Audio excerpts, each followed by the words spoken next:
성경은 주 예수 그리스도께서 다시 강림하실 것을 말씀하고 있습니다. 예수님이 세상에 계실 때 인자가 올 때 믿음을 보겠느냐, 이렇게 인자가 오신다는 표현을 많이 하셨습니다. 당시의 제자들은 그 말이 무슨 말인지 몰랐어요.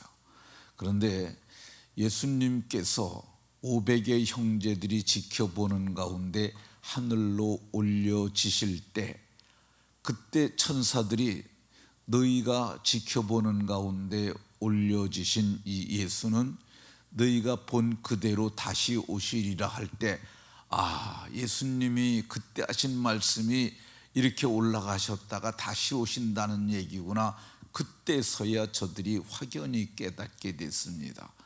그래서 1세기의 성도들, 초대교회의 성도들은 마라나타, 이 말이 주 예수여 다시 오시옵소서, 그러니까 예수님 다시 오시옵소서라는 재림신앙을 가지고 있었습니다.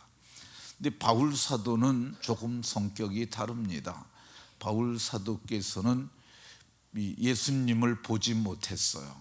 그러니까 육신으로 이 땅에 계셨던 예수님 보지 못했고, 하늘로 올려주실 때 그 자리에 있지도 않았습니다.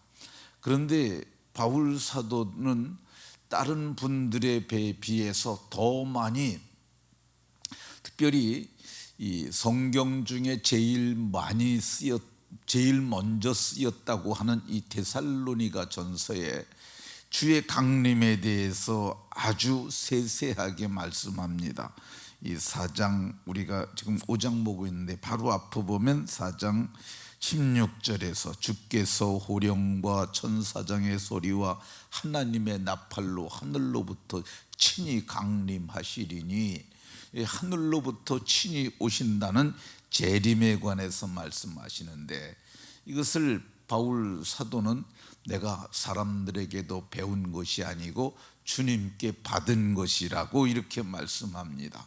그래서 주께 받은 이것을 이 교회를 개척하면서, 이게 교회를 세울 때부터 저들에게 가르쳐서, 데살로니가 교회 성도들은 어느 정도로 알았느냐면, 이 2절에 보면 주의 날이 도적같이 너희에게 이를 줄을 너희들 자신이 자세히 안다고 이렇게 말씀하고 있습니다. 그래서 주님이 다시 오실 것을 확실히 아는 성도들에게 오늘 8절에 보면 주의 오심을 준비해야 하는데, 첫 번째, 정신을 차리고 믿음과 사랑에 호심경을 붙이라고 말씀합니다. 이 호심경은 옛날에 장군들이 입던 갑옷을 생각하면 됩니다. 개역 성경에서는 흉배 붙이고 이렇게 했는데, 이게 흉이 가슴을 흉이라고 그러고 등 뒤를 배라고 불러요. 흉배라는 말은 앞과 뒤에 쇠로 된 것을 이렇게 붙이라는 거야. 근데 왜 그걸 붙이라고 그러냐? 믿음과 사랑을 지켜내기 위해서. 그러니까 그것이 우리에게 제일 중요하잖아요. 그러니까 이게 옛날에 그 전투하는 군인들 그리고 장군들은 가슴을 지키기 위해서 그걸 붙였어요. 요즘은 이 방탄복이라는 걸 입습니다. 제가 군대 생활할 때도 방탄복이라는 이걸 입었는데, 이거 무겁고 불편합니다. 근데 그거 왜 입냐? 그거 입어야 이게 이 총탄이 가슴을 뚫지 못하기 때문에 그렇습니다. 이게 제일 중요한 거예요. 그러니까 다리 하나 잘라도 사람 안 죽고요, 2다리 다 잘라도 안 죽고, 팔 잘라도 안 죽습니다. 그런데 여기에 이 심장에 그 총알이 하나 박히면 절명할 수밖에 없으니까 이 가슴을 보호하기 위해서. 근데 성도들에게 가장 중요한 게 뭐예요? 믿음, 사랑 제일 중요하잖아요. 그러니까 믿음과 사랑을 지키기 위해서 이 가슴에다 호심경을 붙이라, 이렇게 말씀합니다. 사도는 그리고 머리에는 구원의 소망의 투구를 쓰자 이렇게 말씀합니다. 믿음과 소망과 사랑은 항상 있을 것인데 성경이 고린도전서에 이렇게 말씀하고 있어요. 믿음, 소망, 사랑.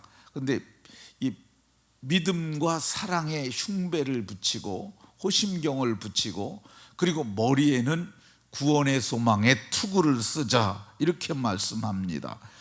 이 투구가 뭐냐 하면은요, 옛날 군인들이 전투할 때 쓰던 쇠로 만든 모자입니다. 그러니까 모자를, 이게 얇은 모자를 써도 이게 불편해요. 그런데 쇠로 만든 모자를 쓰면 얼마나 더 불편하겠어요. 엄청 불편하죠. 저는 투구는 안 써봤는데 철모는 써봤어요. 군대 가면은 철모를 다 씁니다. 근데 철모는 뭘로 만들었냐면 쇠로 만들었어요. 근데 철모 안에 화이바라는 게 있고, 화이바는 이제 이게 쇠가 직접 닿으면은 여기 머리가 아프고 그러니까 약간의 공간을 띄워주는 거야. 그래서 공기가 통하도록 하고 그랬는데, 이 철모를 고정시키고 그 다음에 턱에다가 이걸 매요. 그래서 이 모자가 벗겨지지 않도록 하는 거죠. 투구는 무겁고 불편하고요. 또 현대판 투구라 할 수 있는 철모도 꽤나 무겁고 불편합니다. 이거 왜 쓰고 다닙니까? 전투를 치르는 사람들이기 때문에 그렇습니다. 전쟁 중에는 이거를 벗으면 안 돼요. 근데 바울 사도께서는 이거를 쓰라고만 했지 벗으란 말을 하지 않았어요. 그 말은 뭐냐면, 우리는 전투 중인 영적 전쟁을 하는 전사들이기 때문에 우리 모두에게 하나님께서는 구원의 소망의 투구를 쓰라 이렇게 말씀합니다. 이 투구 속에 뭐가 들어있습니까? 머리가 들어있잖아요. 다른 데 다 멀쩡해도요, 머리가 이렇게 총알에 맞으면은 그 사람 전투 능력 상실 없고 죽고 맙니다. 그러니까 투구를 쓰라고 얘기를 하고 있습니다. 그러니까 우리가 이 교회를 계속 다니는데도 구원의 소망을 잃어버리게 되면은 이건 신앙인으로서 끝나는 것과 같습니다. 그런데 왜 이걸 쓰라고 그러냐? 우리의 구원의 소망을 무너뜨리는 사람들이 많이 있기 때문에 그렇습니다. 무너뜨리는 현상도 있고요, 무너뜨리는 이론도 있고요, 무너뜨리는 각양의 이론들도 있습니다. 당시에 베드로 사도는 이렇게 말씀하세요. 주의 강림하신다는 약속이 어디 있느냐? 그러니까 이 베드로 사도께서 베드로후서 3장 4절에서 주께서 강림하신다는 약속이 어디 있느냐 그러면서 그거 다 헛거라고 하는 사람들이 그 시대에도 있었어요. 만물이 창조될 때와 같이 지금까지 그대로 있는 것이 아니냐 이렇게 말을 하는 사람들이 있어요. 그러니까 하늘 봐라, 주님이 어디 오시겠느냐 이렇게 얘기를 하는 것이 구원의 소망을 무너뜨리는 사람들이 있으니까 너희는 거기에 흔들리지 말고 구원의 소망의 투구를 쓰라 이렇게 말합니다. 우리는 연세 많으신 분들은 이런 최신 정보를 접하기가 힘들지만은 학교 다니는 아이들은 구원의 소망을 무너뜨리는 이야기들을 꽤 많이 듣습니다. 우리는 지구가 하나님께서 창조하신 피조 세계라고 이렇게 봐요. 그러니까 하나님께서 이 세상을 만들었다고 하는 거죠. 그런데 학교 가게 되면 뭘 배우냐면은 빅뱅 이론이라는 걸 배웁니다. 그러니까 큰 폭발이, 빅이라는 것이 크다는 뜻이고 뱅이라는 말이 폭발을 의미하거든요. 큰 폭발이 있었고 그때 큰 폭발과 더불어서 지구가 생겨나고 그 지금 우주가 생겨났다는 이야기인데, 근데 그 빅뱅 이론에 의하면은 지구가 46억 년이 됐다는 거야. 그러니까 이거는 뭐 학교 다니면은 아주 어린애들 때부터 배우는 거야. 아마 초등학교에서도 이런 얘기가 나올 겁니다. 근데 원래는 좀 한 10여 년, 20년 전만 하더라도 이게 45억 년이었어요. 근데 1억 년이 늘었어요. 여러분, 이 천년 전에도 사실은 역사 기록이 없는 것들이 굉장히 많아요. 우리가 4,000년 전 하면은 이게 그때는 기록조차가 없던 시대예요. 근데 10,000년도 아니고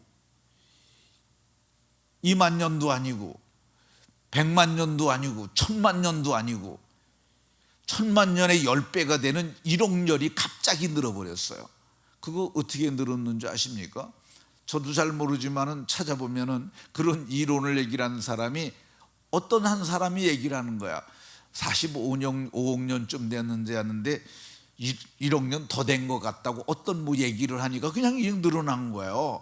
그러니까 이런 황당한 이론이 아이들을 갖다가 이렇게 구원의 소망을 무너뜨리는 거죠. 이정모라고 하는 사람이 있습니다. 그 사람이 집사예요. 집사, 교회 집사인데 교회에서 애들 성경 가르치고 그러는데 그 사람이 뭔 얘기를 하느냐 하면 지구는 6번째 리셋 과정에 들어갔다는 거야. 리셋이 뭐냐면 이제 컴퓨터가 이게 저거 되면은 엉켜버리게 되면 리셋 버튼이라는 게 있어요. 그걸 누르게 되면 다시 부팅이 되면서 새로 이렇게 포맷이 되고 이렇게 새로 되는 것이 있어요. 그러니까 이게 지구가 멸망을 하고 이거 6번째라는 거예요. 그렇게 얘기를 하면서 지금 현생 인류는 150년 뒤면은 멸종한다 이런 얘기를 해요. 근데 제가 그 사람 이론을 들으면서 한 가지 확실한 거를 봤는데 그게 뭐냐면 이 사람은 엄청난 확신에 차서 이게 과학이고 이게 증거라고 얘기를 해요. 근데 그런 얘기를 들으면은 구원의 소망에 대한 이런 그 믿음들을 많이 무너뜨릴 수가 있어요. 그러니까 오늘 우리의 신앙을 무너뜨리는 것들이 각양의 요소들이 많아요. 근데 이 구원의 소망이 무너지게 되면 이게 투구를 벗는 거예요. 그렇게 되면 우리의 소망이 무너지게 되면 우리의 신앙도 무너지게 되고 이게 머리가 망가지면 여기 아무리 이 방탄조끼를 입었다 할지라도 이걸 지켜낼 수가 없는 거야. 그러니까 바울 사도는 구원의 소망에 투구를 쓰고 말씀을 굳게 믿으라 그러고, 그리고 본문에는 말하고 있지 않지만 에베소서에서는 구원의 투구와 성령의 검, 곧 하나님의 말씀을 가지라고 말씀하고 있습니다. 우리가 하나님의 말씀에 굳게 서야 하고 그 믿음을 굳게 가져야 해요. 그래야만 이 세상의 각양 이론들이 우리를 와서 우리의 신앙을 무너뜨리려 할 때 자기 자신을 지키고 그리고 형제들과 함께 마침내 주를 보게 될 것입니다. 주님이 오신다는 얘기는 진리의 말씀이에요. 이 말씀에 흔들리면 안 되고 굳게 서서 주의 오심을 준비하고 마침내 영광 가운데 주를 뵙는 은혜가 모든 분들에게 있으시기를 예수 그리스도의 이름으로 축원합니다.